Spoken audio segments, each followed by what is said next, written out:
भग्न व्रत की प्रायश्चित विधि तथा पर्ण्य स्त्री व्रत। राजा युधिष्ठिर ने पूछा, भगवन, यदि मनुष्य नक्षत्र पुरुष व्रत को ग्रहण कर उसे न कर सके तो किस कर्म के द्वारा वह चीर्ण कृत माना जाता है, इसे बतलाएं। भगवान श्री कृष्ण बोले, राजन, यह अत्यंत रहस्यपूर्ण बात है। आपके आग्रह से मैं इसे बतला रहा हूँ।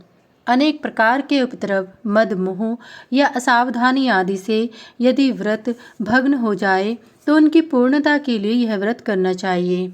इस व्रत के करने से खंडित व्रत पूर्ण फल देने वाले हो जाते हैं, इसमें संदेह नहीं। जिस देवी देवता का व्रत भग्न हो जाए उसकी सुवर्ण अथवा चांदी की प्रतिमा बनाकर उस व्रत के दिन ब्राह्मण को बुलाकर प्रतिमा को पंचामृत से स्नान कराएं। बाद में जलपूर्ण कलश के ऊपर प्रतिमा को प्रतिष्ठित कर गंध, पुष्प, अक्षत, धूप, दीप, वस्त्र, आभूषण तथा नैवेद्य आदि से उनका पूजन करें।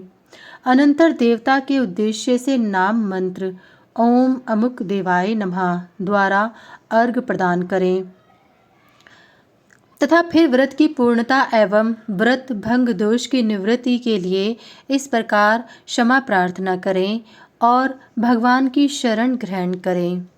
तात्पर्य यह है कि प्रभु, मैं आपकी शरण हूँ, मुझ पर आप दया करें। किसी भी प्रकार से मेरे द्वारा किए गए व्रत, तप इत्यादि कर्मों में जो कोई भी त्रुटि, अपराध व च्युति हो गई हो, हे देव देवेश, आपके अनुग्रह से वे सब दोष दूर हो जाएं और मेरा व्रत पूर्ण हो जाए। आपको नमस्कार है। तदंतर दिक्पालों को अर्घ प्रदान कर मुख्य देवता की अंग पूजा करें और अंत में फिर प्रार्थना करें। ब्राह्मण का पूजन करें और ब्राह्मण भी व्रत की पूर्णता के लिए आशीर्वाद प्रदान करें। यजमान भी ब्राह्मण को विदा कर सब सामग्री उसके घर भेज दें। पीछे पंच यज्ञ कर भोजन करें। इस संपूर्ण व्रत को जो एक बार भी भक्ति से करता है वह खंडित व्रत का संपूर्ण फल प्राप्त कर लेता है और व्रत भग्न के पाप से मुक्त हो जाता है। इस व्रत को जो करता है वह धन, रूप, आरोग्य, कीर्ति आदि प्राप्त कर 100 वर्ष पर्यंत भूमि पर सुख भोग कर स्वर्ग प्राप्त करता है और अंत में मोक्ष को प्राप्त होता है। महाराज, प्रायश्चित रूप इस संपूर्ण व्रत को प्रसन्न हो महर्षि गर्ग जी ने मुझे बताया था और बाल्यावस्था में मैंने भी इसे किया था। इसलिए राजन, आप भी इस व्रत को करें जिससे जन्मांतरों में भी किए गए खंडित पूर्ण व्रत पूर्ण हो जाएं।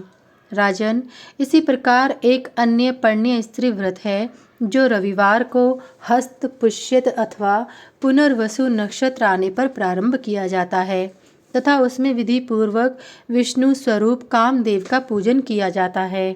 अंत में सभी उपकरणों से युक्त शैया तथा विष्णु प्रतिमा ब्राह्मण को दान कर दी जाती है। व्रती स्त्री को चाहिए कि वह सदाचार के नियमों का पालन करती रहे। इस व्रत के करने से पर्ण्य स्त्रियों जैसी अधम स्त्रियों का भी उद्धार हो जाता है।